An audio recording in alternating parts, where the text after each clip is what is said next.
What's up, kids? Welcome back to Two Nations Under Ted, a Ted Lasso Podcast. We have reached episode number 7, so we are just over the halfway point of season 2. Yes, we continue to churn them right along. We're just popping them out, man. That's what we do here. All right, we just hit our reviews, hit our analysis. We throw it out there for the masses, let you guys consume, and hopefully you're enjoying it. Tom Clark here, as always, joined by Joe Higgens and Jay Luft. And man, this is a fun episode. And I feel like it's kind of a cheap tactic to say that every time, because really every episode's fun. Even the episodes that are tough to watch are fun. There's something funny that happens, so that's my go-to line. It's become my go-to line. This is a fun episode. But it really, truly is, and I can't wait to get into it. So, guys, as we get cranking here on this, let's remind all the good people out there about one website, boinkstudios.com. Look at the ticker at the bottom, kids, boinkstudios.com. That is my production company's website. You'll find links to all the podcasts that I do, and you'll also find the links to the podcast that these two gentlemen on the screen before you do as well. So it's your one-stop shop for not only podcast links, but social media. I put up special announcements on there and links to live main event shows and live whatever it is we're going to do in the future. We're already talking about things we might do after the Two Nations pod is over. Spoiler alert, we won't spoil anything too much. We're right now in the midst of perhaps choosing the next series. So we'll see how it goes. But more on that to come. In the meantime, guys, Season 2, Episode 7. Joe, let's kick it off with you. We're over the halfway point of Season 2. Thoughts going into this episode? Ooh, this is the one, isn't it, where everything sort of starts to happen. Ted starts to realize that, like, he can't do this on his own. We see Nathan unraveling. Ooh. We see, like, Roy and Keeley, like, the cracks begin to show a little bit, and we also get some Rebecca secret admirer allusions as well, which is nice. And also we get like other characters doing their little bits and pieces in there as well. We get a bit of Colin building and stuff, and it's rewatching it. I would say it's not one of my favorite episodes because like there's jokes in there and stuff, but it's not. It's quite like a sad episode in a lot of ways of the things that happen, but it's still Ted, isn't it? And you've got to have peaks and troughs. It can't be ups constantly. You've got to have those downs as well. You're right. It's got its fun moments, but you're right, Joe. There's especially the Nate stuff, and I've really been dreading this, Jay. I've been dreading the Nate transformation. And kids, we've been holding on. There have been moments when one of us will say something. I'll go back and edit the audio after the fact, because in case you're watching it with us. But if you don't know by now, folks, that something's changing with this character, you'll never know. So, Jay, I've really been dreading this rewatch, not because I love the show, but just seeing that character continue to decline. So, what's your take on that, and also going into this episode? I think this is the first episode where you truly start to dislike Nate. I'd even say by the end of it, you start to like despise him a bit because he's just a fucking bully through this episode. And the thing is as well, like we'll touch on it when we get to certain parts. There's so many people trying to set him right, which I didn't pick up on the first time. Like, obviously there's an obvious one, but there's something quite early on in the episode, and it comes across at first as like it's something like, oh, maybe that's why he's a little bit like got his issues, but at the same time it's like, hang on, no, that's actually really good advice. Like, don't get too like wrapped up in your own shit. Yeah. And as I say, like it's like he gets so many sort of opportunities to sort of right himself and realize, oh, I'm actually being a bit of a dickhead here. And by the end of the episode, the train's off the tracks. Yeah, that's it. By the end of this, you're like, there's no coming back. Yeah. And right now I'm okay, but as we go, I'm preparing, because I try to view this stuff, even though I love the show, I also come at it from a writer's perspective. So as we start to make progress toward what's happening with him, I will begin to start asking myself questions. Yeah, but is this out of character? So like, I'm not quite there yet. I'm okay right now because we've seen the de-evolution of this guy as we've gone on. So I'm okay at the moment, but ask me again in 8 or 9 where I'm at, and I may have a different opinion. Do you know what I mean? But yeah. now I'm okay. So, well, kids, I'm ready if you guys are. Let's jump into this. This is Season 2, Episode 7, now that we have teased you folks long enough. Here we go. This is entitled Headspace. Original air date for this episode is September 3rd. That's my son's birthday. Thank you very much. 2021. Directed by Matt Lipsey. Story by Phoebe Walsh. There is 12 episodes in Season 2. When last we left the Ted Lasso gang, Ted and the AFC Richmond squad were finally putting it together and hitting their stride in the FA Cup tournament, despite Roy's unwillingness to coach Jamie. Higgins found himself in an odd position as he wanted to help Beard in his relationship with Jane, as Rebecca's mom visited after deciding to leave Rebecca's dad. In the end, it was Nate who stepped up to save the day when Ted's infamous panic attack struck again. So that's where we came, and this is where we are. We open on Roy in bed. The Da Vinci Code by Dan Brown is on the nightstand. I'm sure there's some reasons here. Is there a deeper connection besides just how much he gets into this book, or no? I think it's just because it was one of those books that everyone read, and people who like, not to be like, but people who don't normally read books thought, oh, this is a brilliant and really smart book. And if you read it, it's not. It's a terribly written book. It's also, as you say, it's a book that quite a lot of people have wrote, so it instantly makes it relatable when he's going, and stuff. And like, it is a footballer's book. Yeah. Like, because like he even says in it, like he says the chapters are so short. Yeah, because it's poorly written. It's not plotted out properly. Like it's But I purely think it's just that, because I can't think of any like similarity between the plot of the Da Vinci Code and Roy at all. No. Yeah. You know what's happened, guys? We're so used to digging because usually there's stuff to dig for, but sometimes maybe there's nothing to dig. It's just a book. Maybe. I think it's Beard's books are the ones we need to look out for. And this is just like a throwaway joke because it's. I didn't see what Beard was reading in this. I couldn't see it. I was like, I freeze framed it and was like, but yeah. There's only one scene where he's reading, isn't there? Yeah, I got it. We'll get there. You got it. So, the book is on the nightstand. I Got You, Babe by Sonny and Cher is playing. Roy rolls over to find Keely on her phone. He wishes her good morning. This is not the first time it happens. Wishes her good morning. Then he surprises her in the kitchen, tells her, hey. Then again in the car. They walk into the clubhouse together. He kisses her goodbye. And when he sees she's not going to her office and instead she's going to the cafeteria, he asks if he can come. And to her credit, she's bubbly and says sure. And she's very Keely. But when she turns away from him, you can tell she's, oh, God, this guy. So, yes. Yeah. Like, as you said, Joe, cracks are beginning to show.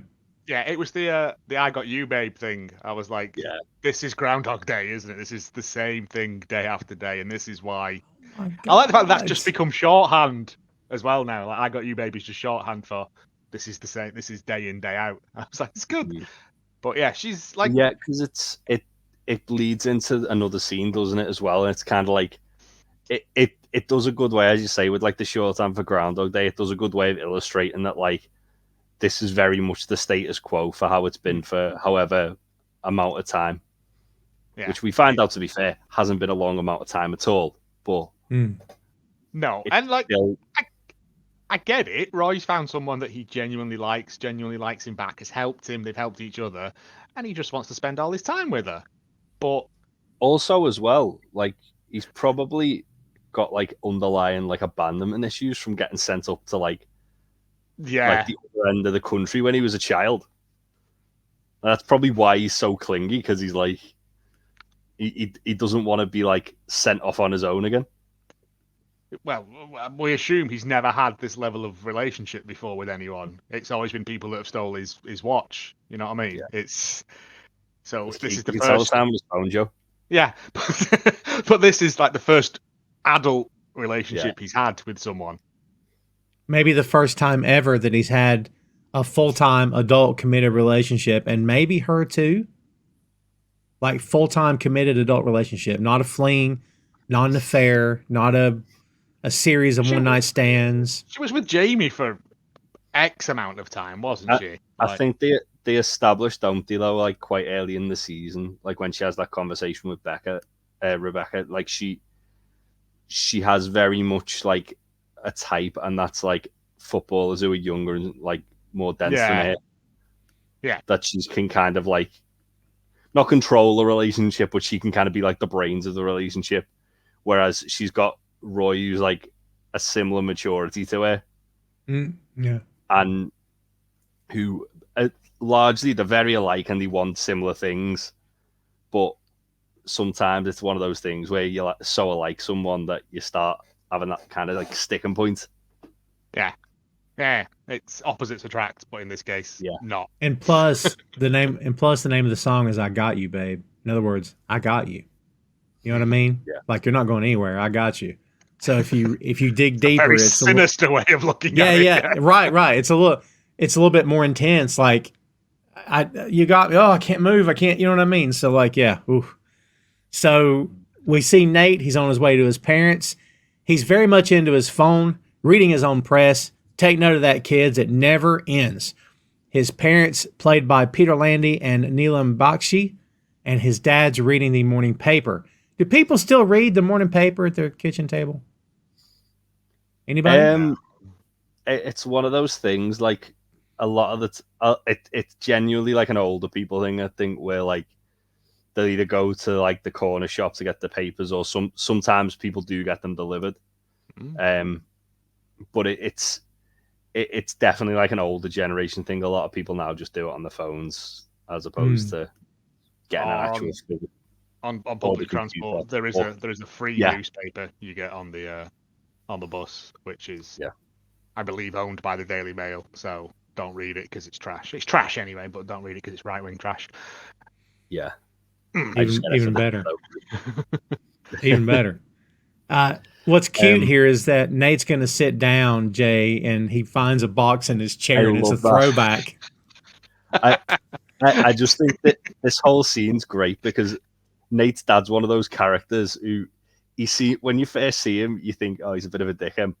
But the more kind of like, the more you realize what he's actually like, he becomes quite endearing. I think this is the first time where I thought, he's just great. He's just no nonsense, isn't he? He's just one of them dads. Yeah. But as well, like he obviously Nate's someone who hasn't got a lot of praise, and now he's getting a ton of praise. And his dad, in this kind of like sort of no nonsense backhanded way, is trying to like ground him and make sure it doesn't go to his head and he doesn't become a bad person. Because he also saw the thing in the restaurant. Didn't see the spitting on the mirror, but he saw the attitude change, and he was like, well, why are you trying to do that to impress me? I just want to have dinner with my family. Well, it was the don't whistle, I'm not a dog, wasn't it? Yeah. Yeah. And he can see like the change, but he's not very good at verbalizing it. And again, it could be that thing of like my dad. It's like you have to make your own mistakes. I can't tell you not to do it. You've got to learn your own way. Yeah.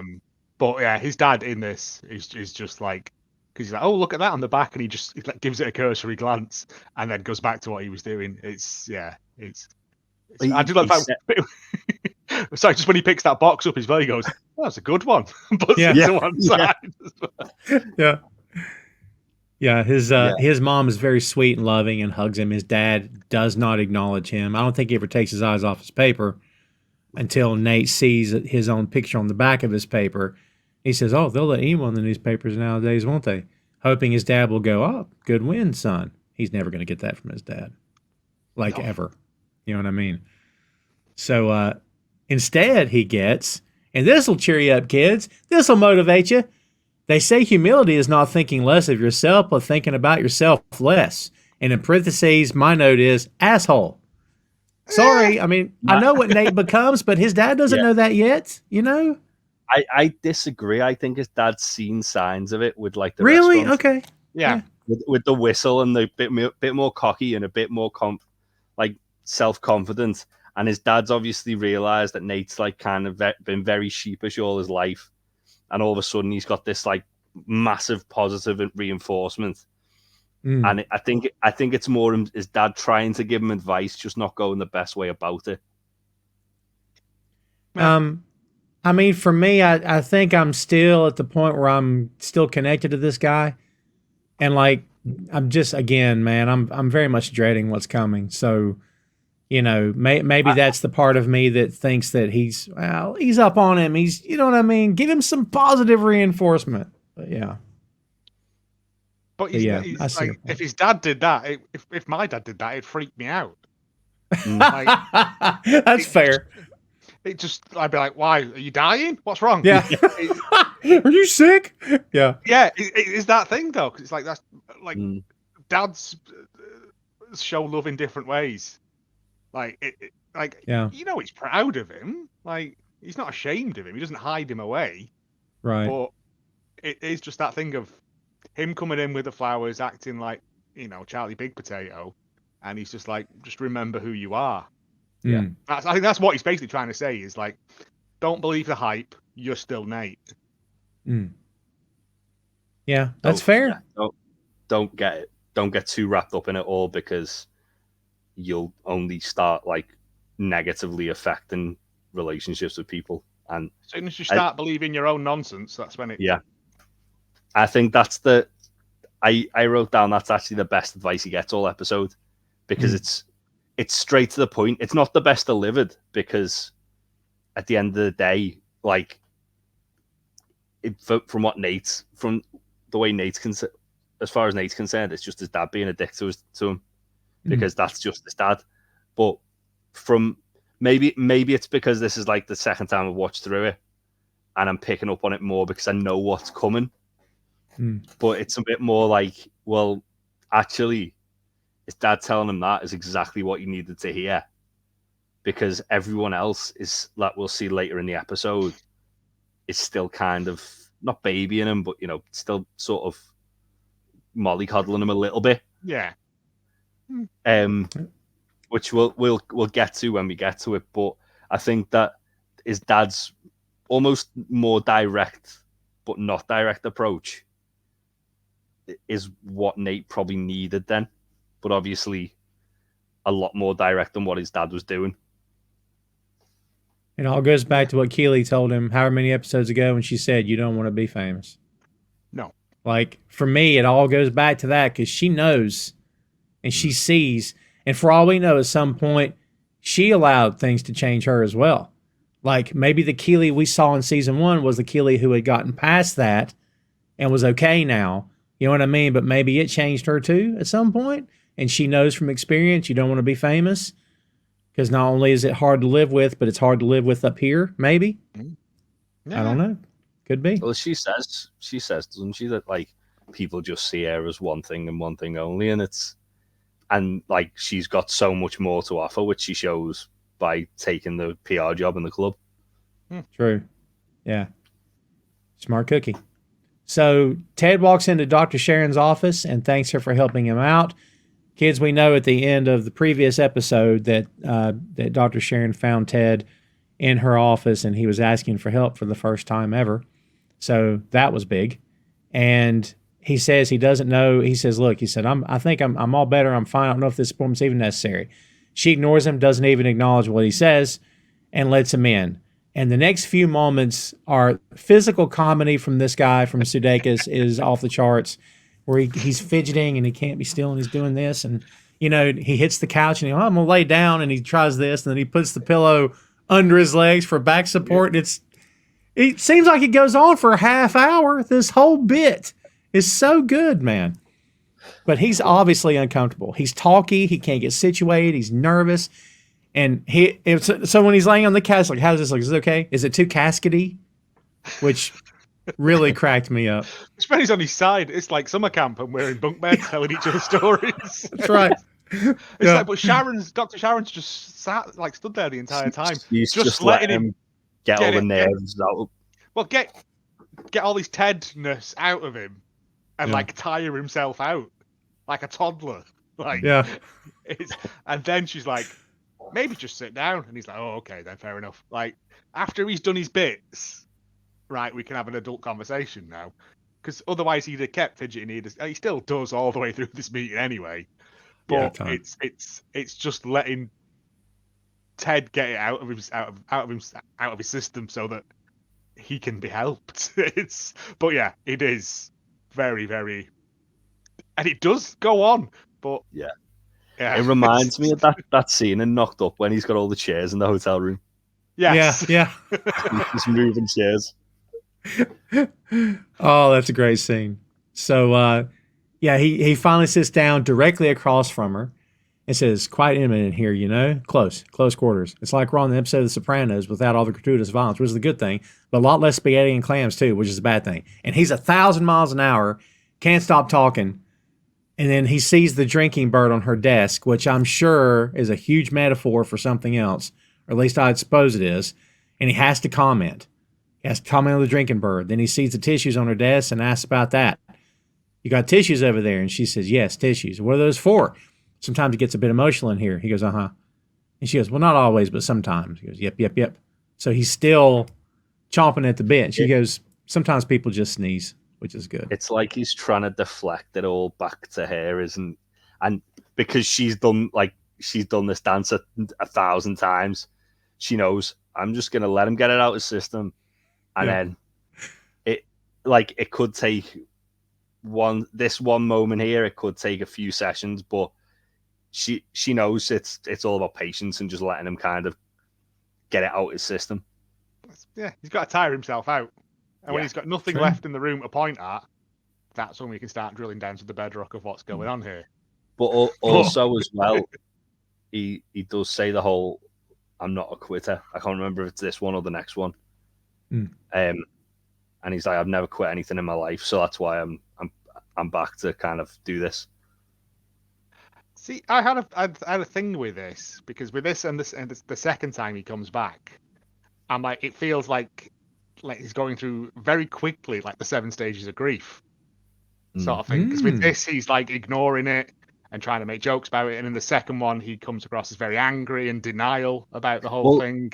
We don't know the entire passage of time. We just know it's all within that week since the game that Nate took over. I would assume it's a couple of days, because he's still. Yeah, I'd assume it's like 3 or 4 days, for sure. But it's definitely one of those things that it could have been like, unless we were told otherwise, which we were. Like, it could have been days, it could have been weeks, it could have been months. But I think because obviously the nature of it all and how kind of like full throttle it is, and also Ted being Ted, he probably knows I'm going to see her, so I need to just kind of like get this out of my system and just start like realizing she's here to help me. And plus, I think he references that. Doesn't he say like, I apologize for the other day or the other night? Which could mean a week. I don't know. You know what I mean? I would say, based on the fact that Nate's still in the news and he's on like the back page of the newspaper, I would say it's days. Yeah. Yeah, because they haven't played a game since then, apparently. No. Right. That would make sense. That makes sense. So he goes back to the drinking bird on her desk, and he's looking at that thing, and he's, again, very antsy. And she is fantastic when Sarah Niles, I think, right, as Dr. Sharon. She leans in and she goes, Ted, it's going to be okay.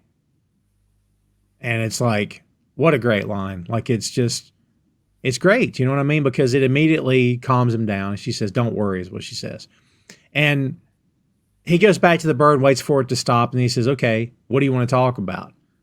Which is, let's get this thing teed up, right? She says, why don't you tell me what happened the other night? There we go, the other night.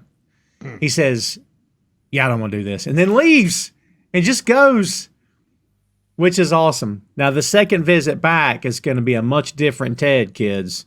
Woo, that's something to watch. On the pitch, the guys are running drills. Ted is out there and he says, all right, fellas, look, there are 2 things you can't ever let the other team know, all right? The first one's your home address. Mark my words.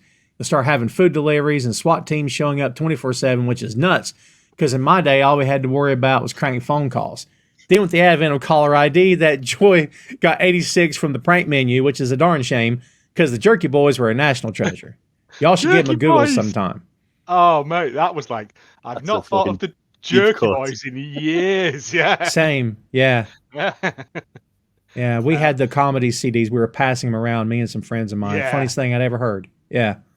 For children for young people who aren't aware, the Jerky Boys literally used to do prank phone calls and would put them on records and CDs, and it was one of those things you'd sort of listen to with your mates. And there was like a Chicago gangster one I always remembered as being very, very funny. But it's been a long while. I might have a dig around, see if I can find them, because seems like there was an old man, like a grandpa or something, and it was all very stereotypical. It stuff. was. Yeah. I was gonna say, wasn't the one where it was someone who was doing Arnold Schwarzenegger impressions? Possibly, yeah. Yeah. It was all very, very like generically, oh, here's an angry Scottish man. You know, it was all stuff like that. But it was the first sort of thing that they did. It was funny. I remember it being. It probably isn't. If you go back and listen to it now, it's probably trash. But I was going to say it may not have aged well. Yeah, I have that sometimes. Yeah, I'm very much an '80s kid, so I'll go back and be really, really excited to watch an '80s animation or something I haven't seen in years. I'm like, yes, and I go watch it. I'm like, no, ooh, like this didn't hold up. You know what I mean? So yeah, it's nightmare all over again from the other week. It is. Yeah. So Ted basically is telling him, I don't want to see y'all walking around with your tired faces because they're worn out. They're wiped out. They're all gassed. They're breathing hard. And he says, just huffing and puffing around the pitch. No, thank you. Only face I want to see from y'all is what, coach? And Beard says, game face, baby. Because Beard always has to deliver that, And Ted says, darn tootin', Vladimir Putin, which sounds a lot like don't fret, Boba Fett from episode 1. So he does it loads, like it's said that it rhymes, isn't it? But it's always fun. It's always fun. Ted splits the team up in offense and defense. The guys left with Nate and Beard begin to tease Nate about his big win. Danny does it first, then Jamie, then Colin. And I'm sorry, this may be one of the first moments where I'm like, all right, Nate, relax. I didn't get any sort of we're going to stick it to him at all. This was friendly ribbing. I didn't think there was anything. You know what I mean?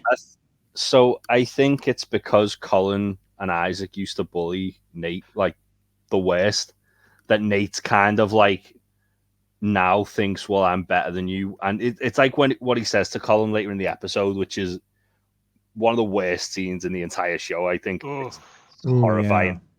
Yeah.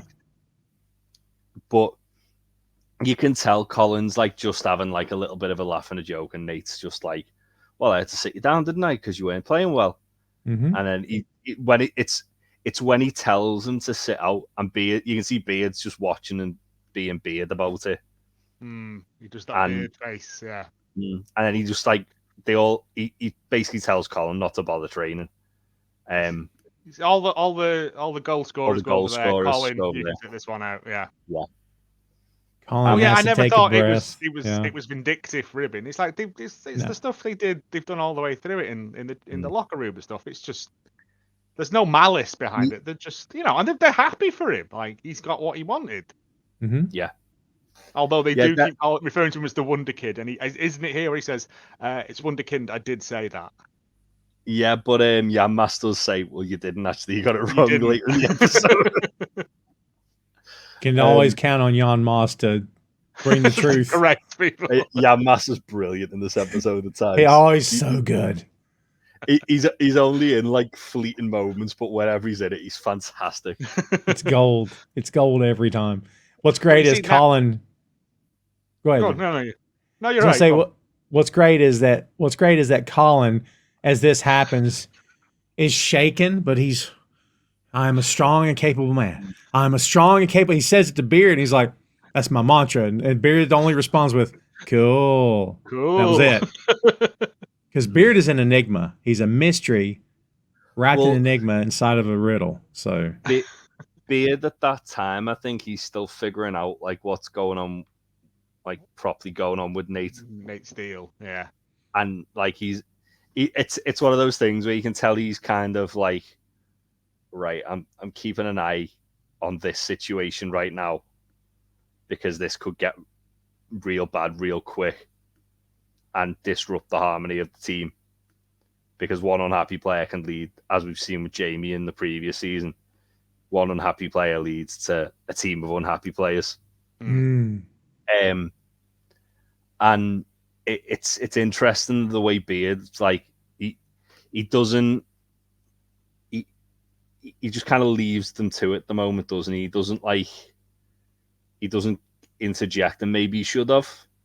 But I think he's just trying to get in his head. He thinks it's just banter between the two of them at this point. I think it's that thing of he's taking it all in, but there's no point cussing out Nate in front of everyone, because then Nate's just gonna like lash out again, like for being. Yeah. It's store it up, have a quiet word. To be fair, he does give Nate the opportunity to fix it before he gets involved. Yeah, it is that thing. But also with the Wunderkind thing, it's Nate trying to rewrite his own errors. He's trying to gaslight the error out of existence, isn't he? And again, this is the start of like, because old Nate wouldn't have done that. Like, but it's him going, no, I didn't do that at all. It's like, we did. We've all seen like the press conference. It's the whole thing, though, isn't it? Where like they got his name wrong, and he went, "No, it's Nate Shelley." Yeah, like when they were like saying, "No, make sure people get your name right," and it's like that's like the thing that's kind of stuck with him. But even in that scene, you obviously don't see Nate have the full transformation, but you do see when everyone's sort of laughing, joking, he's trying to, and then Colin says something, you see something change in his face, and he just deadpans it. Yeah, he's continuing to allow all these things to build up. And to your point, Jay, about Beard talking to him, Beard shouldn't dress him down in front of the guys. That's not how a coach should do his, right? And plus, it's basically what Nate just did to Colin. So, like, it wouldn't set an example at all. Like, right now, Beard and Ted are the ultimate examples of how to be a proper coach, how to be a professional, how to do the right thing. And Nate is, for as much as he looks up to these two guys, is not as confident in himself and is like feeling his way around in the dark, because this is really his first shot at it. Plus, he's got all these insecurities happening anyway. It's a bad recipe. I mean, it's, disaster is coming, kids. I'm telling you. So back in the locker room, Sam checks his phone and he's looking for Boss Girl, who we found out at the end of the last episode is the boss, actual boss, Rebecca. So there you go. And Rebecca has not answered after he suggested they should meet. Zorro looks over his shoulder and they have this discussion. It's been 2 days. Sam thinks he's messed up. Sometimes he sees 3 dots. And you know that we all have been there unless you have an Android phone. You know what I mean? So the 3 dots is if someone's typing and then nothing. Danny says, maybe there's a good reason she hasn't responded. And Isaac says, maybe she got hit by a bus, which is great. Danny says, maybe by a train. You can see Jan Moss. If you look at that scene, you can see Jan behind them. And you're like, I'll bet Jan is going to say something, right? And he freaking does. He says, it's more likely she lost interest in the relationship. I'm like, geez, man. Well, again, it's that classic thing of the team just riffing off each other, a bus, a train, and then Jan Mass just goes, "Nah, this is probably what it is." Actually, like logical. And Jamie, Jamie, this is terrible texting. When Jamie's just like, Ratatouille is your favorite film. Oh, it's great. It's like how lame your texts are. That's the problem. Sam says, well, I don't care. And then suddenly the 3 dots show up and all the guys are like, oh, like that. Yeah. And the dots disappear and they're like, oh. Yeah, because like he says, like Jamie gives him his phone back as the 3 dots show up, doesn't he? Yeah. Yeah. Oh, that's so fun. Colin says, that's a kick in the plums, which is a good line. We go to Rebecca's office next. Rebecca's there with Keely and Higgins. Keely says, oh my God, just answer him. It's been 2 days. Rebecca says, I don't know what to say. Higgins says, how about the truth? I'd love to meet up, but I'm worried that you can't live up to the fantasy I've created in my head. So I'm going to let my insecurities keep me from possibly finding my one true love. Higgins dropping the truth bomb this time. Higgins is like, do it or don't do it. Shit, I get off the pot in it at this point. Like, But you notice Rebecca completely ignores him and just goes right back to Keeley. Doesn't even acknowledge what he said. It's because it's true. And she doesn't want the truth, does she? She wants people to, like, Well, she does, mollycoddle her a bit with it. She does say about, like, not everyone's relationship can be, like, on a Christmas card or something like that, doesn't she? That's true. Some kind of horrific card. She tells Keeley, she says, his favorite film is Ratatouille. That's worrying, right? So once again, we get a joke played out here, but it's also played out over here at the same time. This show's very good at those little moments of joining things together in different locations. Yeah, that's fun. And she says, meet him. And she says, I love Ratatouille. And ironically, it's about snobbery and how good art can come from anywhere. So stop your dithering and go fuck your cartoon rat, which is a great freaking line. I don't know what to make of that, but Rebecca says, I mean, everything always goes wrong. Our relationships are a nightmare. Higgins, of course, my relationship is the oxygen that gives me life. Rebecca says, apart from Leslie's marriage, was a bloody greeting card of some kind. And you and Roy are just aggravatingly perfect in every way. And Keely's like bubbly, and then she kind of holds the stare for a second too long. Yeah. And her and Rebecca are tight. So. Yeah. It's like, oh, trouble in paradise. And yeah. Exactly. The bloom is off the rose, apparently. So Keely admits that it's harder since they started working together. They're around each other all the time. Wherever I go, he's my shadow, my adorable hairy shadow. As she's saying this, Roy is walking in. And Higgins is going, da, da, da, da, da, da, da, da, and then he looks and he does big eyes at Rebecca, and then they just start scatting. And Roy comes in and goes, "Why are you jazz singing?" And then, but he's astute because he goes, "Yeah, were you talking about me?" And Rebecca and Higgins say no, and Keely goes, "Yes," just is honest and goes, "Fair enough." Yeah. I love that running joke. Also, the running joke of Roy being hairy through this episode as well. Yeah. You notice that when he left, when the Keely and Roy left the room, that Higgins and Rebecca went back to the jazz scatting. Yeah. That's such a Ted thing to do. The moment's passed, but I'm going to go back to the joke. Like, even Roy knows they weren't practicing some, close vocal harmonies, but it's just we'll maintain the illusion anyway for the sake of it. They're all doing bits. Joe, I think you said this a couple episodes ago, Joe, that they're all doing bits now. Everyone does bits. Roy does bits now. Ted's infected them all with bititis. Yeah. We go back to Keely's house, and he's trying to hug up to her at the table as she's trying to work, and you can tell things are starting to... And Keely says, look, if you're going to be here, you need to go sit quietly on the couch and read your book. So he growls. Child. Yeah. Go sit over there in the corner. So he growls as he typically does. He moves away to read his book, and he's just sitting there. And she's looking at him. She goes, that's not helping me either. He says, what? I'm doing exactly what you said. I'm sitting here quietly reading my book. You doing exactly what I tell you. It's so fucking hot. And then they start making out, which is good. Women don't tend to say that stuff to me. Not in my time. I don't know. Tom, do what I tell you to do, and man, is that a turn on. Usually it's Tom, do what I tell you to do, and shut up about it. But it's all right. It's probably because, though, like, she's, as we, like, kind of established, she's so used to having, like, kind of emotionally immature, like, men in her life, like Jamie, that when she's got Roy, who's just, like, loyal to a fault to the point where it's getting on her nerves, and she's like, that's amazing, that's exactly what I asked him to do, and he's done it without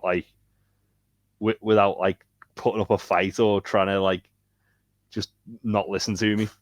At the end of the day, he's listened to what she's had to say. I know. He sits down and he starts reading, doesn't he? And then he's looking at her, and when she's not looking, and she looks at him, and it is just like, no one's getting any work done there, are they? Like, no. You imagine Jamie probably just would have left if it had been Jamie and Keely. He just He'd have would have gone said, off well, playing I'll, his PlayStation, wouldn't he? Yeah. yeah, something. Yeah, he wouldn't have. Yeah, Sulked whatever. off. Yeah. Yeah. So we're back to Sharon's office. This is good. Ted walks in unannounced, and he tells her, I don't like to quit things. Back to what we said earlier. She asks, how are you? And he says, fine. He talks about the couples therapy that he and his wife did, and which we know from several episodes back, that's what's turned him against this. Actually, we know from season 1 with Two Aces episode. Yeah, very early on. So he talks about the couples therapy, and she says, how did it work out? And he says, well, I'm in London. My wife is back in Kansas, and if she heard me call her that, she'd be hopping mad. So, guys, he still has not let go of. He quit wearing the wedding band, but he's still not there yet. Do you know what I mean? Well, there was was it the episode before where he said his mum. Yeah, he caught himself saying it. Yeah. To the school when they called. He's a lot more standoffish in this one, but it's not like when you normally can tell something's up with Ted and his hair's all over the place. He's almost like calculated the way he kind of. I think this is like the anger and denial part of his his grief Big stages. Yeah, because it's one of the only times Ted swears again throughout the show. Yes. Yeah, but also it's probably the only time where Ted's an actual dick. Yeah, I'll give you that. Like he's not nice to Dr. Sharon here. And you can see as well, like it catches her off guard to the point where she looks genuinely upset by it. Yeah. Well, it's Ted, isn't it? Ted's always, an annoying, rainbow, isn't he? He's disarmingly positive. So when he's not that, and he's like even when he was led Tasso. Yeah, it was still done with still very entertaining. Much a wink in his eye and his tongue in cheek. Whereas this is very Ted, like Ted at his rawest. Cynical Ted. I don't think this is going to work. I think it's a load of bullshit. Ooh, God, when he says that, dude, you're like, oh my God. It's jarring. You know what I mean? Isn't he? He says, how long do these sessions last? And she goes, 50 minutes. He goes, but you charge by the hour. Yeah, that was. Where are we going with this? That's where I was like, oh, fucking hell, Ted, what's going on here? You've never been like this before. Like, again, though, obviously, like, we understand eventually why there is that resentment there when you find out about, obviously, the doctor who was treating him and his wife. But, yeah, there's that kind of resentment he harbors towards people who do that, like therapists, or rather, I should say. But at the same time, I think it's the only time where we ever see Ted lashing out at somebody where it's not like where it's completely unnecessary. Like even on the Liverpool episode with Nate, like Ted's literally like he's had a fit to drink. He's just signed his divorce papers. Nate's doing that annoying thing with the letter. Yeah. And Ted's like, just, what are you doing? Like, yeah. I mean, he has a go at Jamie as well with the practice thing as well. But again, that's for the greater good. Yeah. And it's completely justified because Jamie's just like being like a knob, being an abrasive little shit. Yeah. Yeah. Whereas with this, I think it's more Ted understands she's trying to kind of out Ted him in a way by getting him to open up to her. And he's put up that defense to the point where he's like the anti-Ted almost. Ooh, the anti-Ted. Jay, I'm with you to a point that he goes too far. He does go too far, okay? But she also did tell him to be honest. And she said, basically, this is a safe place. And, and then he does, but like, he goes too far. And like, he goes through the whole spiel about, she says, why are you not a fan of this work? And he says, I think it's bullshit. You don't know me. We don't have history. It's the thing she says of, I just want the truth. And he says, she goes, I'm only interested in the truth. And we don't have history. You don't know me. You don't know the gory details of my life. What is it? The fights, the mistakes, my deep, dark secrets. but you're not listening because you care about me. You're listening because you're paid to be here. Mm. And what you're gonna do? You're gonna blame it on my family. You're gonna blame it on my upbringing.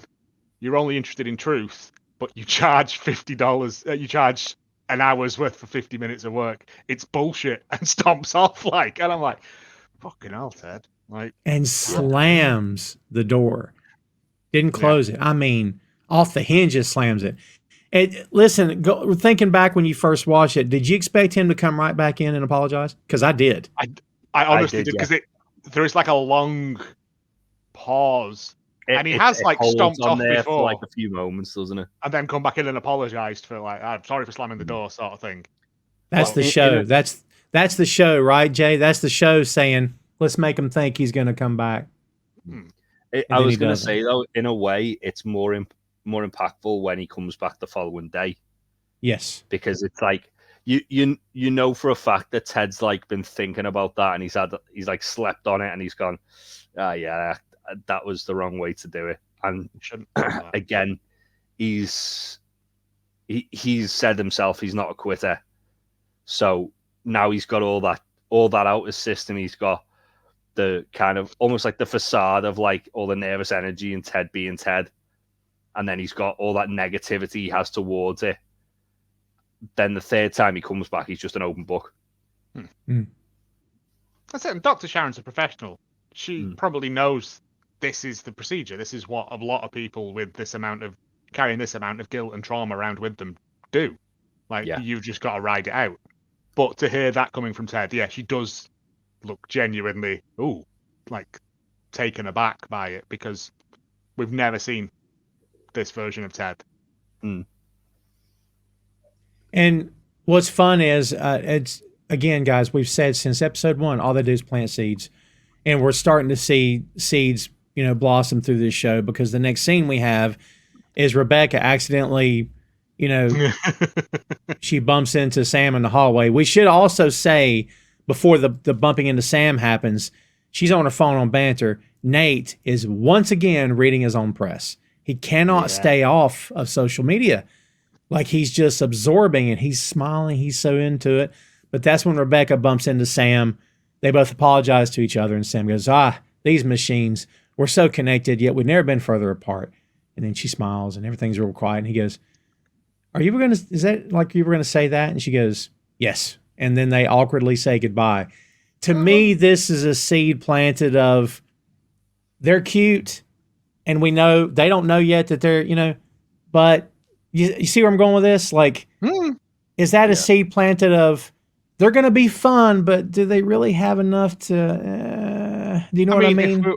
If we were believing in the rom comedy of it, that would be sort of their meet cute, wouldn't it? That would be their part of it. I mean, Sam has been into the office before for the sponsorship thing, hasn't he? And he was very kind of in awe of Rebecca, and they're still kind of nervous around her here, but she's weirdly nervous around him as well. He came in for the to invite her for the burning of stuff as well, didn't he? He did as well, actually. Yes, that was the first time you see them on camera together. True. So they have got a little bit of history, but this is kind of weirdly awkward for the two of them. So if we were doing the rom comedy aspect of it, this would be their meet cute sort of thing. And they're both highly attractive people with beautiful smiles that light up a room, which helps, because when they're on screen together, you're like, wow, you don't know if it's love, but there's a spark, because they're so magnetic with the way they look at each other, which you assume is just, they're just professional. Sam is a genuinely good person to his core. This kid's probably never hurt anything or anybody in his entire life. So it's to see them at play with each other. It's fun, but as we'll learn later, we'll get there. So I don't want to spoil anything. Will walks into Nate's office to announce, and he's very playful, your new pens have arrived. And he's got them, and Nate never turns around, barely acknowledges him. He's like, I'll just put them here. Will's the most innocent person in this episode as well. I know, but it's like kicking a puppy, isn't it? Exactly. That's what makes it all the worse. Like, the fact that he doesn't acknowledge him, he's so engrossed in his Twitter feed about how great he is, and all these articles praising him, and he's just like, it's like what feeds the monster. Yeah. It is. It's like as well, like he just kind of goes, oh, okay, and just walks out, and then he has like that really nice little exchange with Colin, where like they nearly walk into each other, and Colin's like, oh yeah, it's because I'm wearing camouflage. Yeah, that's good. That was good. And then That was good. Colin's like so genuine to Nate in this scene. Yes. Where he's like, we were just having a laugh. Are we okay? Yeah. And again, you see Nate's face change, and it's like he's annoyed that he's had to stop looking at all the people like blowing smoke up his ass. It's that thing, doesn't it? He does like a big Bond chair reveal to him. Yeah. Like, Yeah, well done. Yeah. Get off yourself, mate. Like, you're still in the the annex office. You're still in like the rubbish office with Higgins' stuff on the floor. This is the thing as well. Like, one of the articles I noticed says, should Nate be managing his own team? And it's like, it's like literally he's done one game. Like the press take things out of hand, but they never get that out of hand with it. Again, it was one play, and it could have gone entirely the opposite way. Yeah, absolutely. And plus, Jay, the press doesn't know about the locker room speech that fired up the team. They don't know about little things that Nate's done to contribute, but Nate knows everything positive he's done, so all that snowballed as well. Yeah. Well, it's like we said like earlier in the series, where it's like Nate was starting to show glimmers of it, where he was kind of riding Will a little bit, and it was just like, all right, yeah, like this, it's like he's getting a bit of a superiority complex, but again, Beard's noticing it, but it's not anything he's needed to address yet. And I think this is like finally the straw that kind of breaks the camel's back with Beard. I go back to the lavender episode when he's upset because Will washed the clothes in lavender, and Ted sits down and he says, "Why do my clothes smell like flowers?" And then Nate scoots his chair all the way back and comes up and says, where do you hear this shit? Like he's all intense and mad. See, when it's like that, it's funny and I'm okay with it. But yeah. But it is like a kind of like a warning sign, isn't it? It is. Yeah, well, that's the thing though. It's funny then, but if you look at it all together, the pieces are slotting in. Like like I said, Beard has seen all of this, and is he's like, well, maybe it'll right itself. Maybe the ship will correct. But Colin says like Danny and Jamie took the piss out of you, and you didn't say anything to them. And Nathan goes, well, let me explain. They're like Picasso and Gargan. And Colin goes, pedophiles. I was like, oh, bless you, you dumb, handsome man. Right, yeah. I love Colin. He's such a good character. He says they're artists. And here you talk about this is what people do on social media because number one, they don't have the stones to do it in real life because they'd get choked out. Number two, they want to make themselves feel better because they're probably live a miserable existence. So this is what people do on social media every day. They're doing it right now. Go check. They're doing it right now. They're burning each other to the ground. But in this case, he does it to his face. He says, they're artists. And Colin, you paint too, but your work doesn't end up in museums. It hangs at, well, you're like a painting at a Holiday Inn, you know? You don't inspire. You don't move people. You're there. You cover a bloodstain. You do the job. So just do the job, all right? And he turns his chair back around. I'm like, Jesus Christ, man. Cold, though. It's proper. Yeah. Mr. Burns evil. Oh, my God, yes. There's no need for that. He could just say, yeah, I was annoyed at you. Like, I don't think you're that good a player. Yeah. There's no reason to be like, also, you're just a rubbish person. It's and this was like that, and the fact that he just turns around and like doesn't acknowledge him leaving, he's just, and now I'm done with you. You may go. Colin looks like he's been like gut punched when Nate says that as well. Yes. Yeah, because he thought they were he picked on him and stuff, but we've patched that up and we're all mates together now. Like he does like seem at this point in the show as well like one of like the least threatening characters out of everybody. Like he seems like genuinely like one of the nicer like members of the team. Yeah, good call. He's a strong, capable man. Yeah. He is not a piece of shit. Yeah. Maybe don't repeat that last bit. Yeah. Right. Yeah. But then it does that good long pan as well.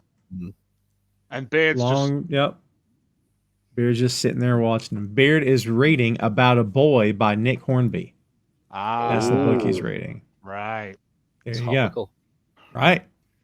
So great moment. Remember I complained last episode, should Beard have pulled him aside? Tom forgot because this is only my second watch through of the entire series. So there you go. Yeah. Ted's walking down the hall. Go ahead, Jeff. I was going to say, even with the way Beard does it in this episode, like it's like the one warning, but then there's something later on where Ted's like, oh, should I get involved? And Beard's like, no, you don't need to. I was like, maybe he should have said, oh, just keep an eye on this. Again, as we've seen from the start, though, Nate and Beard have Beard has a genuine fondness for Nate and thinks that, if I say it to him, that'll be enough. I think Beard wants Nate to make his mistakes and learn from them, as opposed to telling him you're making mistakes and you need to stop. Yeah, because it's the same as his dad. Yeah. And I suppose as well, like if Nate gets it like kind of written out for him, he's going to be less receptive to it probably than just like all men. And plus, that's part of Beard's job. Part of Beard's job is to field, issues with players, I would think. And does everything need to go to Ted? Probably not. There's things that impact the game, of course. Injuries, of course. Play, of course. But, maybe in Beard's mind. But you know what? God, dude, having said that, Beard has seen so much when everyone else kind of just glosses over it. Beard's never missed anything. Does Beard's character actually believe, I'll talk to him this one time, we'll be done? Apparently so, maybe? Yeah. Because, this is a pattern of stuff being done here, guys. I suppose, in this episode, when Beard actually confronts Nate does react on it. Big time. He follows through with, he realizes what Beard's kind of, said, and he realizes, the error of his ways. But at the same time, it's maybe you should... Maybe you should, just tell Ted to just keep an eye on that. Because Ted's blissfully unaware about the whole thing. Yeah, also, because Beard's defense as well. He knows Ted had a panic attack. He probably knows he's seen Dr. Sharon. Doesn't want to heap more problems on his plate. Yeah, thinking I can deal with this. We don't need to concern Ted with it. It's under control. Yeah, I've had a word. Solved. Excellent call. Yeah. So Ted's walking down the hall and realizes the blinds are drawn in the kit room. And you notice that he just kind of randomly does a double take, and he's out of curiosity. He walks in and Keely's smoking like a freight train. And he says, I thought you gave it up. And she says, I did. This is only to cover the smell of the boots. And that works to an extent till Rebecca and Higgins walk in. And Rebecca's like, oh, this is what we use to cover, to excuse the smoking. And she's like, trying to get her to stop, talking. Did you notice that where smoking doesn't count or something? Yeah. Right, yeah. Did you notice how very discreetly Higgins took his pipe out? But it's that thing of as well, Keely's thing. It's a chicken and egg. You wouldn't be in the boot room unless you were smoking to cover the smell of the boot room. It doesn't make any sense. Right, exactly. Yeah. So I love the fact as well as the scene goes on. You don't necessarily notice Higgins has the pipe until he goes to say something and he can't understand him because he's got a pipe in his mouth. I don't even know if we saw him light it. It's just so quick. No, I think it's just for I mean, holding a pipe feels great. You feel like good for pointing and giving information with. It definitely feels like it's more for dramatic effect. Yeah, than it is I don't think it's lit. I think it's just, we're going to the smoking room. I'll get my pipe. Like, I'll get my jazz pipe. I want to fit in. I want to be like, well, we're all doing this activity together. I'll fit in. I've got a pipe with me. Yeah. So Keely's complaining about Roy, and she's staying away from Roy, kids. He's presently in her office reading the Da Vinci Code and talking about the Knights Templar. Sometimes she needs a moment to herself. And then Will comes in, adding to the party. And he said, I came to the boot room to get some boots. Boots. And that's when I noticed the pipe for the first time, was when that line happened. Rebecca says a very interesting line here. She says, Keely, stop auditioning your complaints. I don't think I've ever heard that said before. That's brilliant. Yeah. I mean, we've all done it where you're talking to a friend. Like, let me tell you what she said. And say it to her. You know what I mean? Like, I love that line. Stop auditioning your complaints. We haven't said it 1,000 times before here, kids. The writing on this show is perfection. I'm just saying. The dialogue is effing fantastic. Just tell the person who can actually do something about it. Ted says, well, I don't know, boss. Sometimes it's good to ball things up. That's how we get, pickles. Keely says, and vodka. Will goes, extra virgin olive oil. And Higgins says, and messages. Reaching for boots. Yes. Reaching for boots over Rebecca's head and stuff while it's going on. Like, yeah. He's still doing his job, but he's like, I'm involved in something for the first time ever. I love the way when he goes to grab the boots and Rebecca looks at him like, what are you doing? Doing my job. He's just there to do his job. You're in my way, boss. Let me work. He's being a pain. Let me work. Higgins says the line about messages, and Ted goes, what? Higgins is like, in bottles. And they're like, oh, yeah. Again, it's like moments that the team has when somebody will say something ridiculous, but it somehow resonates. And then 5 seconds later, Danny will go, and this as well. Yeah. We've moved on from that, Danny, but thanks. Yes. Not a moment too late at all. Jamie comes in and says, and he's not looking up at them. He's just looking at his shirt. This made me laugh so much. It's so good. Can we take my name off the back of the shirt and put it on bigger? Yeah. Put it on. Such an absolute himbo of a man. He's brilliant. Put it back on, but bigger. And we hate to break it to you, kids, but we've looked up Mr. Dunster. Phil Dunster does not speak this way, and it's ruined my illusion. Yeah. Because I was really hoping. Because basically everything that ends in ER, Jamie lets it float up to the clouds when he pronounces it. So it's not bigger, it's bigger. Bigger? Yeah. Bigger. Oh, yeah, it ruined me. I let my wife hear it, and she's like, oh, that's what he said. And she's disgusted. And I'm like, see, it ruins it for me. Never meet your heroes. Yep. Never meet your heroes, kids. Hear that? 100%. Jamie comes in, and he says that, and it's freaking great. He looks around, and he says, what the fuck? Which is great. Will says, they're talking about Roy. And Jamie mutters, grumpy old twat. And Ted says, I agree with the grumpy part, but the other 2 words I take umbrage with. Keely gets defensive of her man, gentlemen. She says, Roy's none of those things. He's perfect. And I should know because I spend every minute of every second of every hour of every day with him, which is completely backwards, right? Roy walks in and they all stop, dead stop together. You talking about me? And they all in unison say, yes. Jamie says, definitely. Right? I love that. It's so good.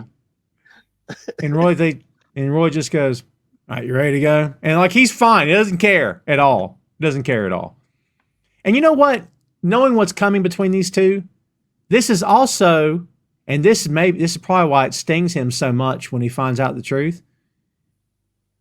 Him being okay with this is not just because I'm Roy Kent and I don't care what people say. I'm above that. I don't care. Screw them. But it's also, I trust her. Right? And so when he finds out she's been talking about him and it's negative, the trust is like, right? Yeah, because he's had no reason to believe she would ever do anything to harm him at all. No. So yeah. Yeah. Yeah. So they leave, and Will finds a cigarette butts in a boot. I caught that. It was very quick. Tips them out. So- Loads of them in there. Yeah. So we go back to Keely's place. Keely's watching Sex in the City, and Roy's sitting on the floor in front of her. He sits right down in front of her to read his book. And he's all into this book, dude. It's so good. He's like, no way. And he's reading it. Can't put it down because the chapters are so short, right? It's such a... he goes... Yeah. Yeah. Well, it's like she's like, I want to watch my show. You read your book. He's like, okay, and then he sits right in front of her, like a cat would do. It's like, just I need to be part of your attention. I need to be part of your focus. Yes. Anyway, like it's an incredibly sort of childish thing to do. But yeah, him reading that book. This guy, he's got like a spiked thing around. She's just like, stop it, Roy. God, she loses her mind, doesn't she? She goes nuts on him. It is And one when of those she goes, things though, like where all the stuff on TV is literally what's happening in that room, and it's what she wants to say, but yes, it's very well juxtaposed together. very good. Yeah, because she stands up on the couch, and when she does this, he goes, "Whoa!" Like he's never seen this before, right? And she tells him, "I need some time where you're not reading or turning me on or just fucking being here all the time." And she's screaming like a banshee. And the back and forth between these two is epic because he's like, "You don't want me to turn you on?" And she goes, "No, yes, I do. I mean, sometimes, just not all the time. Sometimes I need to be by myself." And that's when it hits him. "Is this what you've been talking to everyone about?" She goes, "Yeah, but you don't care." "I didn't when I thought it was the usual stuff like gossip or how much hair I leave in the drain." She goes, "It is a lot of fucking hair." And he says, "You've been making out to everyone like I'm following you around like a needy, clingy fucking fridge magnet. I'm an idiot." When Roy Kent says, "Fuck this," really loud, Juno Temple, she's a treasure. You can see her visibly jump. He's never raised his voice to her ever. Like, whew. And when she starts crying, angels in heaven cry, I'm telling you. Because it'll break your heart. Those great bits of acting in this is. is her reaction to it. Because then he stomps off, and she's just like, "Fuck." Yeah. Because that's not how. I'm assuming that's not how she intended to deal with this, if she Sure. ever intended to deal with it. But it has and it's, you can draw the parallels between this and Ted's ongoing thing that led him to where he is now, of letting stuff build up inside you is never a good idea, because it will come out when you least expect it, or when you least want it to. And also, guys, we talked about this earlier about how this is probably the first true adult committed full-time relationship with another adult that these two have ever really had ever. So like, maybe she didn't come to him because she doesn't really know how, and they're still feeling this out. And yeah. But also, like, I think it's one of those things that Roy just wants to be around it. But he's like, I think if she were to say to him, "I just want a little bit of time to myself," he's that aloof that he probably wouldn't care. Yeah. Like, I think it could have been dealt with better. Fine. Yeah. Like if she just said something to him, like, he probably would have been okay with it. Obviously, I do think there's like there is definitely something there where it's like when he got like sent up to Sunderland when he was a kid, and he was away from his family, and he was away from loved ones, and he didn't get to see people that he wanted to as much as he wanted to. That's probably definitely played a part in him being as clingy as he is. But at the same time, Roy Kent, he's very, like, he seems more hurt about the fact that she told everyone but him than he does the fact that she just wants some time to herself. It's absolutely true. Yeah. And also the fact that she didn't come and talk to him about it. Yeah. Like, we're supposed to be grown. It's a trust thing, isn't it? Like, he trusts her implicitly, and she couldn't trust him to not, like, go off the handle when she said she wants a bit of time to herself. Which is understandable because it's Roy. But I also think, like, Roy is just infatuated with her. I think it was in the last episode when they're stood in the corridor. He's very, like, protective and stood over her. Yeah. So I think he just adores her and wants to be around her, like you would, you know. But everyone needs their own bit of space every now and again to just do nothing, just be away from people. Yeah. And I think Roy's outrage at this is purely because we're supposed to be grown-ups, we're supposed to be in this relationship, and you went and told Rebecca, you went and told Ted, you went and told Jamie. Ooh. Yeah. That's got a sting, right? But you couldn't tell me. Fuck! Like, what's great is that as intense as we think this is, we've made it more intense the way we discuss it. Because there's so many, there's so many layers to it. Like the more, as a man, you can see this go, oh man, all you got to do is just talk. Why are you just talk to me? Which is what all he's saying. Like, if you just come to me first. Again, though, it's that they're so alike that they're both too stubborn to kind of address that. And it's Roy. And Does Roy have that emotional maturity to deal with it? When she slept with Jamie that last time, Roy had a big stomp off about that, did he? It's like, that's fair. Has he got that level, to deal with it? That's fair. It's 6-1 half a dozen of the other at this point with that. But this was not. I don't think this was Keeley's ideal way of revealing this information to him. Well, ruined the Da Vinci Code. Yeah, right. As heartbreaking as this scene is, this next scene is effing hilarious. Nate's walking down the hall with his AirPods in. This time, he's listening to his own press now. We've gone so far down the rabbit hole with your own ego. It's you're off the rails at this point, right? And it's crazy. Like, to be listening to, I assume it's probably a football radio show.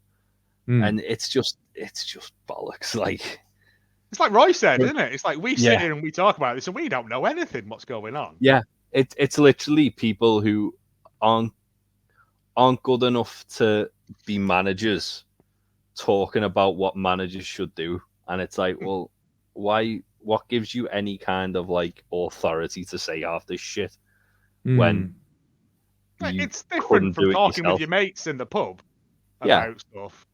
But it's like on like syndicated radio, and it's dumb. It's like we wouldn't like start a podcast talking about, I don't know, like molecular physics and say how someone's doing it wrong because none of us know enough about it to be able to do that.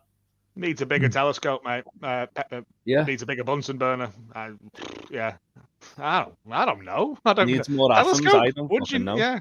How many atoms are in that pocket? 7 atoms. Yes, that's too many atoms.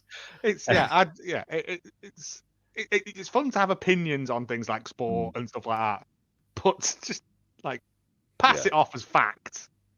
Yeah, which is what they do, and it's usually people who would just knobheads anyway. It's the fact that Nate has moved on from reading to listening now. Like, he's exhausted all the written press. And now he's moved into audio mediums. He just needs to. It's just him blowing smoke up his own ass, isn't it?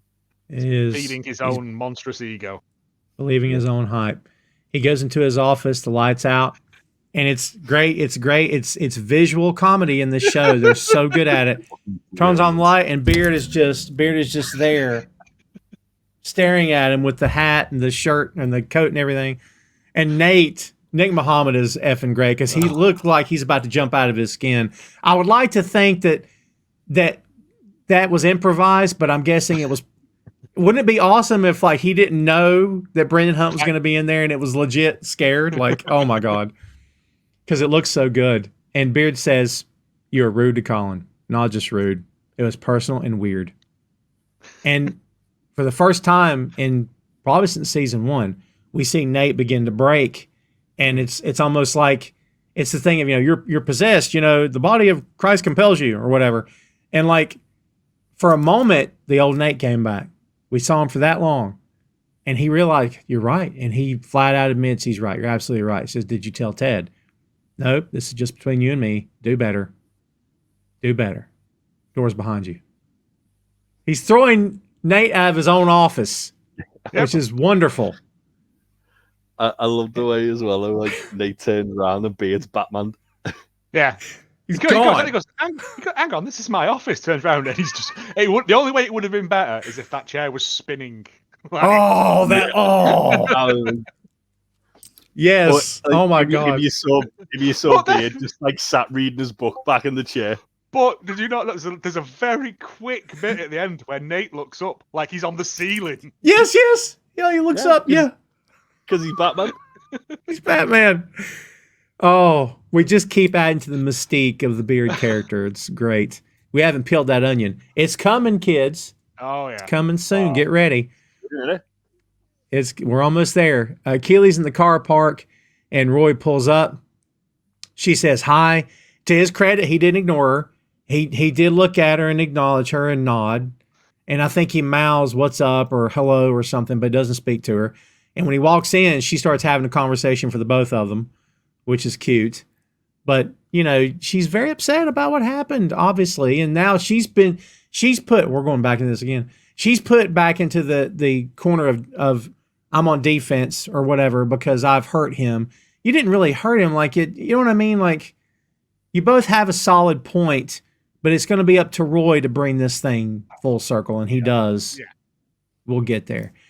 So we're back to Ted and Sharon again, and this time he knocks on her door. She doesn't even look up. She says, "Hello, Ted." And she knows it's him. She says, "I thought you'd be back." He goes, "Why is that?" He said, "You said you never quit." And then so he comes in. She says, "Can I be honest with you about something?" He says, "What?" This is Ted doing Ted things. He says, "What? I've got a boogie in my stash." And he does this. But he smiles because he knows he's just messing with her and having fun. Yeah. But this is the way he breaks the ice. We know that he uses humor to break the ice with everybody. And she tells him she was deeply offended by what he said just because the therapist is getting paid. They don't actually care. And again, Dr. Sharon hits him with some knowledge, and it's effing great. Says, "Would you coach for free?" He goes, "Yeah, I would." She says, "But do you?" And he says, "No." She says, "You care about your players. Why would you assume it's not the same for me?" And I'm like, oh, that's it. In the episode. That's perfect. It's so good. It's so good. Yeah, so good. She says, "I don't assume all coaches are macho dickheads." And he smiles and he says, "That's a good point. Consider me dunked on." So he apologizes for what happened, and she tells him, "Hey, it's normal to be scared. It's fight or flight.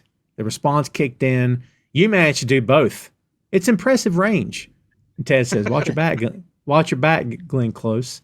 He's referenced Glenn Close before, I think, in this show, hasn't he? Yeah, a lot. I think. Yeah. They talk about the truth. She tells him it will set you free, but it'll piss you off first. Another good line. Ted says, "Maybe your new nickname should be the truth." She responds with, "I can't be your mentor without occasionally being your tormentor." He says, "I like the sound." That's good. Yeah. And she goes, "I knew you would." That's a Tedism, right? Yeah. She offers the tissues, and he throws them all the way across the room. Very good. This is good because she's let him get like his nerves and negativity towards it out the way with, but then she's kind of hitting back with almost like a Tedism to the point where now they both know they're on the same page. Yeah. Yep. She's basically said, "I am the same as you. Just because I get paid for this, you get paid for this." Yeah. We can tell that you care for these people. You're trying to help them. All the things you have done for them before I got here. So, I can do that for you. And it's a very good scene. And like I said, that tormentor line at the end, like, yeah, he's in. Yeah, he's in. Yeah, she got him. Ted's been getting people. Now she got Ted, which is that's the switch. So we're back on the pitch. Will is juggling water bottles as the team stretches, which is good. Little moments you get to see how awkward this kid is. One of those little mad bits where he's just mucking about like a kid would. And if you had to, we know nothing about Will. I don't know that we learn a whole lot more about him other than superficial details. I did learn his surname. I think we have mentioned it, but I'd forgotten it until I looked him up on IMDb before, and he's called Will Kipman. Will Kidman, yeah. It's great. This is just brilliant. But like, you again, this is all superfluous, and this is just me ranting and throwing it out there. He's awkward and stuff, but he's well-rounded. You get the feeling this kid's had a positive upbringing with positive reinforcement. His dad hugged him and told him he loved him. He got what he needed, and he's just a really good kid. Nate could have been that kid. So maybe in some ways, Will is what Nate could have been had Nate had the right reinforcement. Possibly, I don't know. Yeah. It's a theory. Yeah. He's very similar to what Nate was like in season 1. It's true. But I think the difference is, like, he's come in, and you could say the way Nate is towards him is because he resents the fact that Nate kind of got like hazed when he came into the club, and Will's come in, and the team treat him like they were treating Nate after Roy had intervened. Yeah, great point. And I think that's why Nate harbors so much resentment towards him, because he's come in to do the job that Nate was doing, and he's just kind of like walked in and everyone's been nice to him, whereas Nate had to kind of like not earn everyone's respect, but basically everyone had to be told stop picking on Nate because he's one of us, whereas Will's just been brought in, and because of that kind of community feel within the team, Will's just been embraced by the team. Yeah, that's a great it's that point. horrible old people thing of, well, I had to do this when I was young. Yeah, but do you not want the world to be better so people don't have to do that now? Right. It's like it's kind of like, I remember I used to work with someone who like literally they were like part of the furniture in this place, and whenever anyone got promoted ahead of them, they'd moan about it because they were like, well, I've been here longer than them. It's like, yeah, but it doesn't matter, does it? No. If like, you don't apply yourself, you've got to earn your stripes. You can't just think because I've been here longer than you, I deserve more, like, better treatment. Not to like go massively off topic into another show, but do you remember when Michael leaves the office in The Office and they give the job to who? Creed, because he's been there the longest, right? Yeah. And Creed like is a maniac. Like it's that sort of, just because you've been there a long time doesn't mean to say Creed is a maniac. Yeah. But it's that thing, just because you've been there a long time doesn't say you're good at it. And like, yeah, I get like he like Nate's sad because Will's not had to go through the hazing that he's had. But it's going to work a better place now. Yeah. It's like Nate's trying to give him that hazing and give it to some of the other players as well, like Colin, and like take out a lot of that resentment on people who've made them resent it. Yeah. It's a jerky thing to do. Yeah. It is. Totally. Really? Nate should be the one going to see Dr. Sharon, and he doesn't, does he? Yes, that's a point, actually. Like she's there for the players and the coaches. Like that's why she gets said in. Yeah. Wow, great call, Jay. That's really good. So Ted and the guys come out on the pitch, and they give Nate the floor. Nate's going to apologize to Colin. He says, yesterday I was a bit of a, and before he can get it out, the team chimes in with asshole, prick, cock, and Danny says, wounded butterfly, which is really good.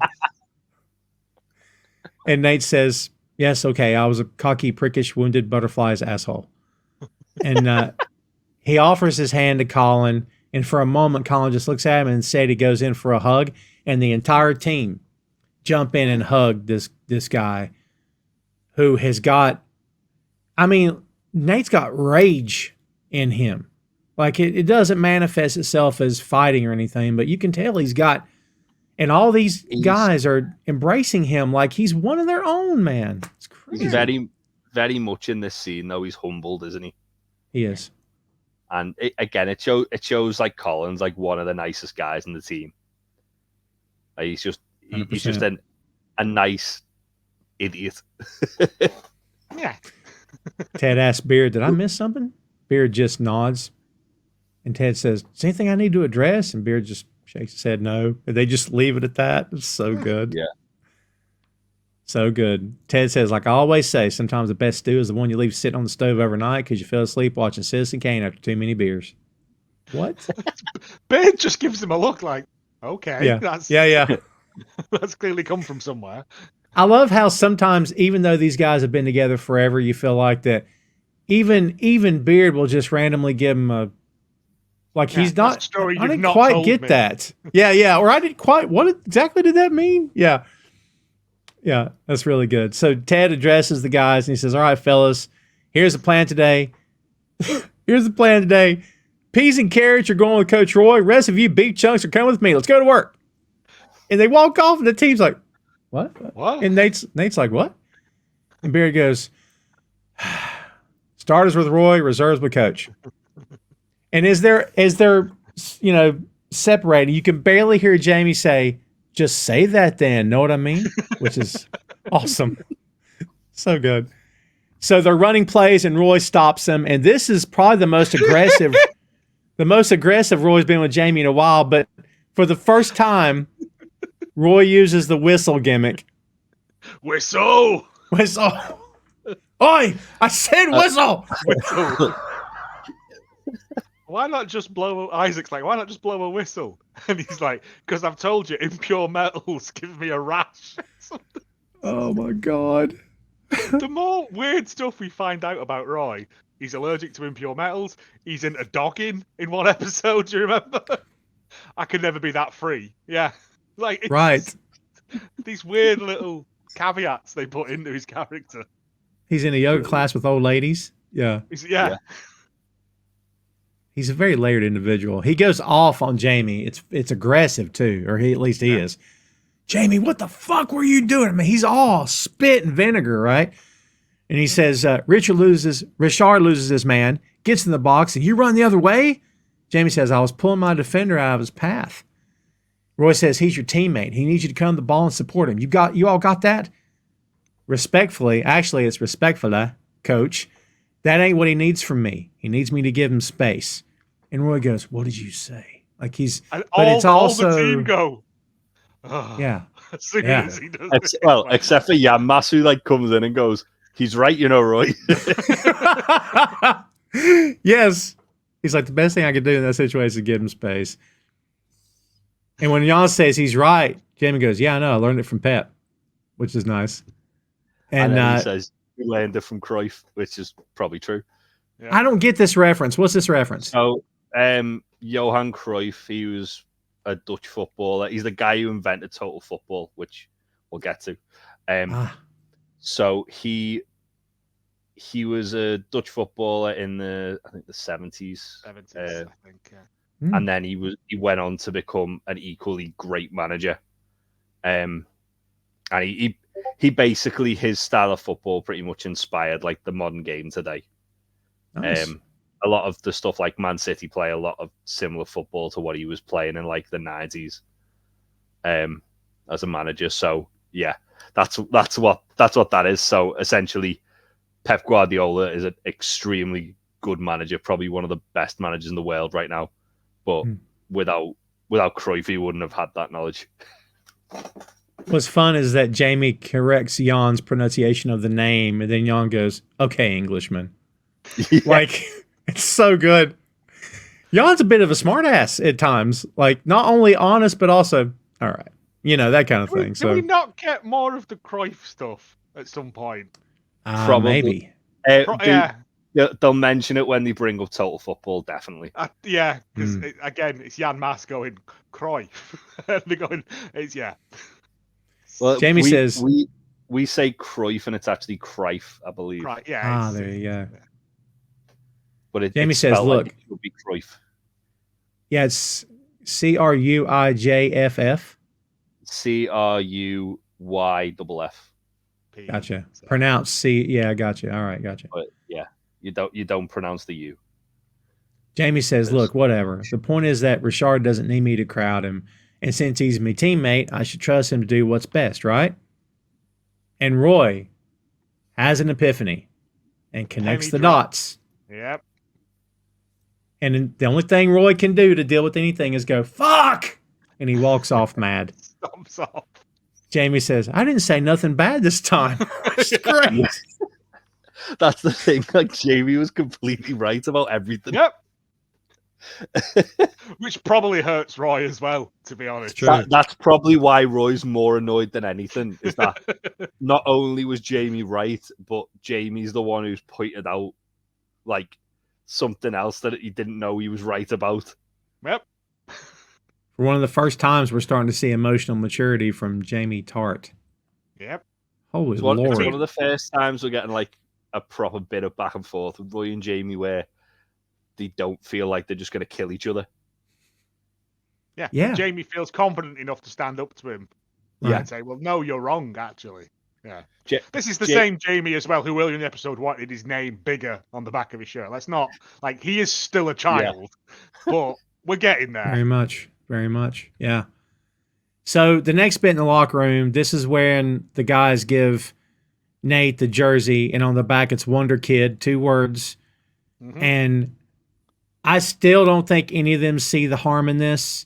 No, I don't even like. This isn't even teasing at this point for them. That's your nickname now. But this is where Nate says, it's Wunderkind, you must have misheard. He does it again. He doubles down on the gaslighting. Well, I love at first when Isaac gives him it and he goes, it would have been dead awkward if we still all thought you were being a prick. Yeah. And then when Nate says Wunderkind, Yammas goes, did you know? Yeah. Yeah. Right. And he's like, yeah, I did say Wunderkind. He goes, yeah. It's when they say, oh yeah, it was Will's idea. He thought it'd be a cool thing to give you. Like, Will being nice, and Will being a cool guy. Being lovely. And and Will says it's the look that Nate shoots him. Yeah. Will says it's a pretty awesome nickname. Yeah. Yeah, like you've got to think up until this point, Will probably like really admires Nate. He definitely comes across that way as like, obviously Nate knows that he knows that Nate was used to do the job that he's doing. And again, like it's the same thing of Nate loving the club. Will probably is a fan of the club, and to see Nate kind of step up from being in his position to then being a coach to then essentially being like a briefly a caretaker manager for the team. Mm-hmm. Like it's got to be inspiring for Will, and it's just shitty what happens next. Yeah, it sets the stage. It's gut wrenching at the end of this, but we go back to the pub. Ted is pounding a beer. We should note he's pounding this beer into submission, and May walks up. May says, "If music be the food of love, play on. Give me excess of it." Ted says, "If that's your fancy way of asking if I want another one, you guessed right." May says, "Thought so." For the first time in a while, we see Trent Krim.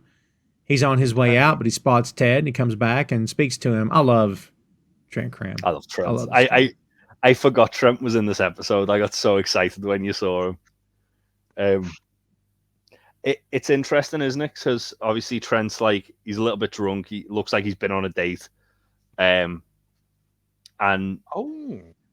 because he's with someone and they walk and he's like 2 seconds and then he goes over to say hello to Ted, and he's, as I say, comes across like he's a little bit tipsy, and then he puts his glasses on. He's like, right, on the record. And he asks Ted about the last game, and like obviously Ted having to go, and Ted's like, oh yeah, it's food poisoning. And May like clears the throat and he goes, I didn't get it here. Not from here. And I'm healthy and fit as a fiddle now. But fact that Trent's like pushing it, it's as if he knows there's something more to it than what Ted's letting on.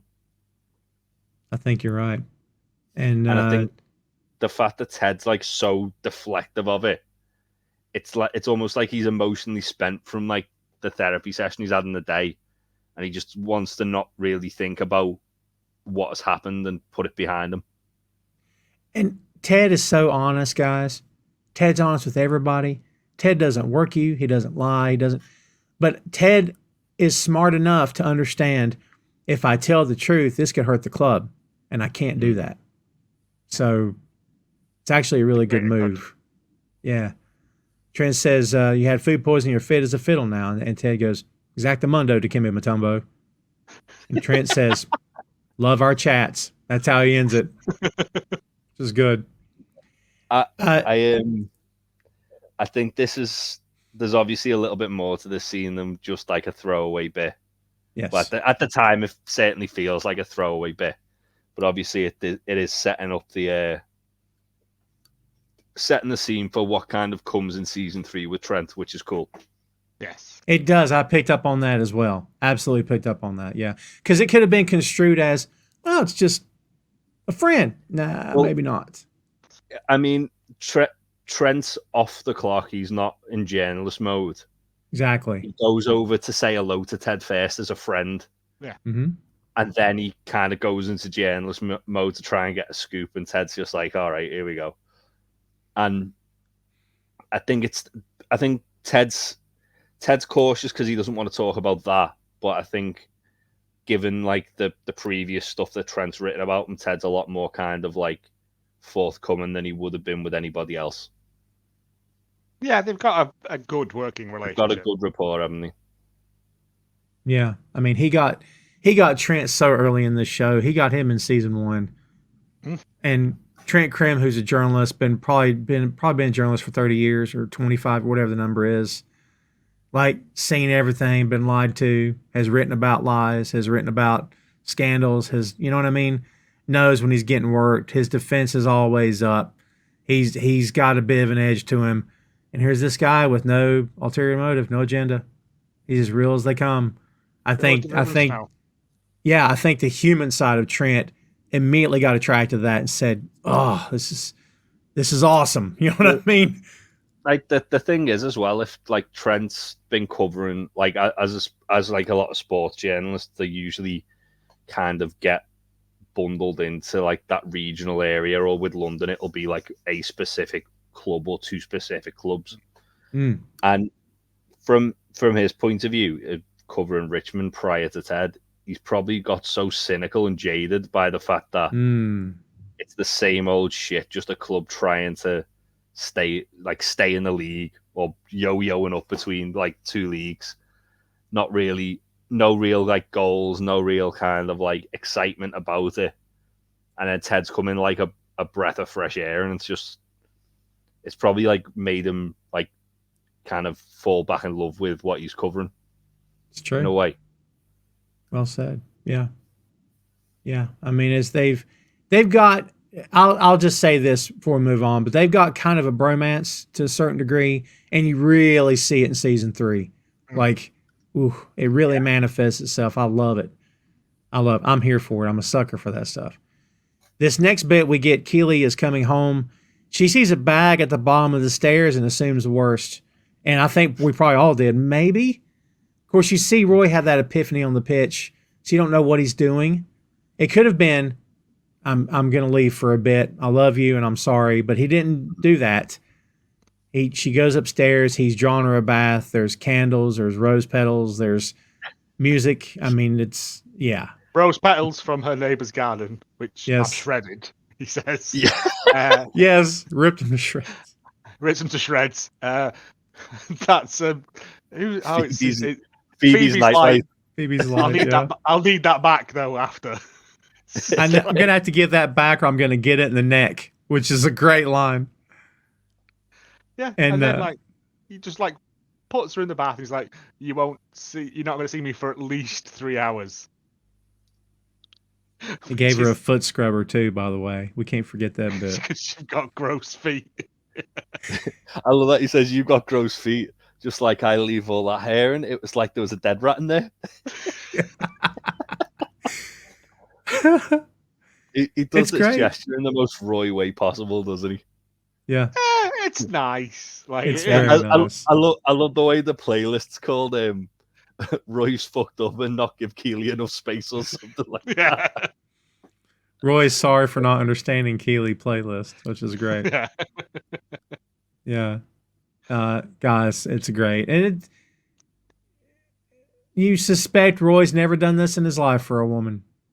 Like, I'm sure he's got a soft side, we all see it, but has he spent any length of time with a woman to be able to have this something that's this deep and this sincere? Like, we know he has it in him. He's doing it here.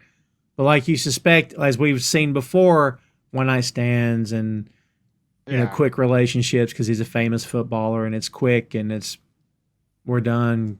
I'll never see you again or whatever. And yeah, so he had it in him this whole time, kids. Who would have thunk it?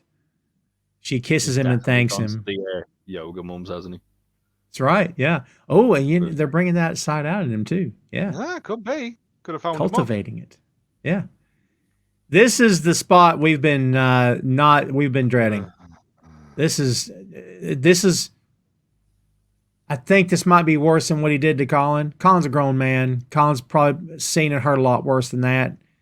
But like, Nate is at his desk, reading his own press again. Have you kids picked up on a theme through the past hour and a half? And Will goes by whistling. You can hear him in the background. And that'll come back, right? Nate finds a post that reads, Nate might have won it for Richmond, but he clearly still seems like a loser. And just like when Rebecca got triggered in season 1 by things Rupert did, this triggers him. He goes to Will. And again, guys, the camera work in this show cannot be overstated. The camera doesn't follow him in. It stays on the door. And you only hear him say, if you ever do anything to humiliate me again, I'll make your life a fucking misery. Yeah. And he walks out and slams the door because of the shirt. Like, vicious. Well, as well, so he sees the negative tweet and it kind of bait and switches you. So for a second you think, oh, maybe he's because he looks kind of like distant from his phone and detached from it. He puts his phone down. He looks like contemplating it almost. And he picks his keys up, he picks his phone up, and he picks the shirt up. And you're like, oh, maybe he's just going home. And then he storms into the boot room and does that. And then it's the bit that follows where you just see Will looking really rattled. And he just closes the blinds, and then the episode ends. And it's like, holy shit, that was just completely uncalled for. Mm. It's up there with Jamie's dad in terms of uncomfortable scenes to watch, but also there's nobody else around. Yeah, but that's the thing as well, isn't it? So with Colin, he got caught in the act of being a dick, and I think this was worse because Will's literally harmless. He's kicking a puppy. Yeah, he's never had any previous issues with Nate, and he did something that he thought was just a nice gesture. There was no malice in it at all. Like you said, there's probably a fair bit of hero worship. Yeah. And Nate's done that to him, and he's just completely just, as I say, it's like a gut punch again, isn't it? Yeah, it's a horrible, horrible ending. It is, and I Feel Free by Cream is playing, which is my least favorite Cream song of all time. Maybe, I don't know why, maybe it's just so played out, and I'm just not a fan of the sound of it, but for me, that made this moment even worse, because I'm not a real big fan of that song, so I'm and then plus what he does is so despicable, you know what I mean? Oy! Man, the storytelling done in this show. Oof, it's the work of a coward, though. It is the work of a coward. Punch down on someone when you know you're not going to get caught. Will ain't going to say nothing. Yes, exactly. Yeah. So he knows he's got away with it scot-free, and he's not going to get consequences from it. And this only is going to feed into more and more horrible things. And he's waited for Beard's not there, Ted's not there, the team aren't there. It's him and Will. Yeah. And it's just horrible. And all because of something someone wrote on Twitter. I don't know if you've ever been on Twitter, but it's a cesspool. It's a cesspool. Dumpster fire. Yeah. Take anything that anyone says to heart, because,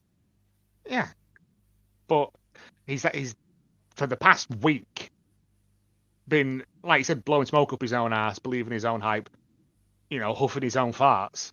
And for the first time, he's getting mildly criticised by some rando on social media. Well, and this is what he does. It's like with anyone who's in that situation, isn't it? Who gets a load of praise and then someone says a negative thing, and you see them have a meltdown on Twitter, and it's all right, one idiot said something stupid to you. Yeah. And it wasn't even anything really bad, was it? It was it was a mildly negative thing. Said, I still Yeah. think Nate's a bit of a loser.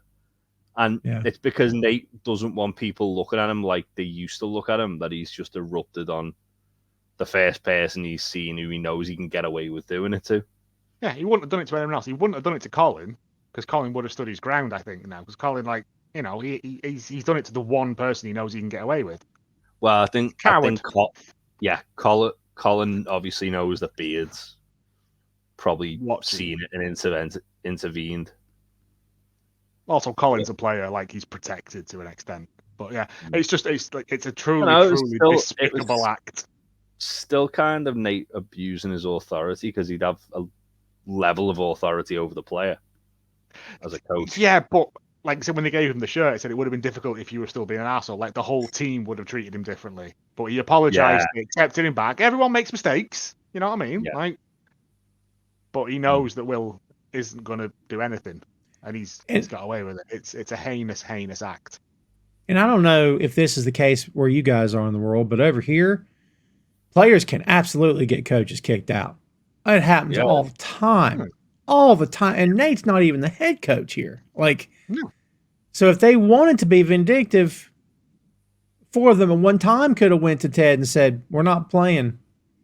Do what you want to do. Bench us. Whatever. You know what I mean? And dude, it works. It works in this country all the time. So, but again, these guys are a family. They're not the same unit they were when Ted they weren't a unit at all. They were getting paid to play, so they played. Jamie was a cancer. Roy hated everybody. And this, fast forward a year later, this is not the same team. Like, they're a true family now, and they're looking out for each other, which is awesome. Yep. So there you go, kids. Episode 7 is in the books. Headspace. We crushed it. I'm telling you. Hope you enjoyed this episode, kids. Before we get out of here, if we can somehow, if you guys have anything left, check your lifeblood after putting everything you have into this. What's your takeaways from this episode, Jay? What do you got? Fuck Nathan Shelley. Great. As I said at the start of the episode, like, throughout the episode, you gradually start to dislike Nate more and more, and by the end, you'll end up despising him. Mm-hmm. And it only gets worse from here.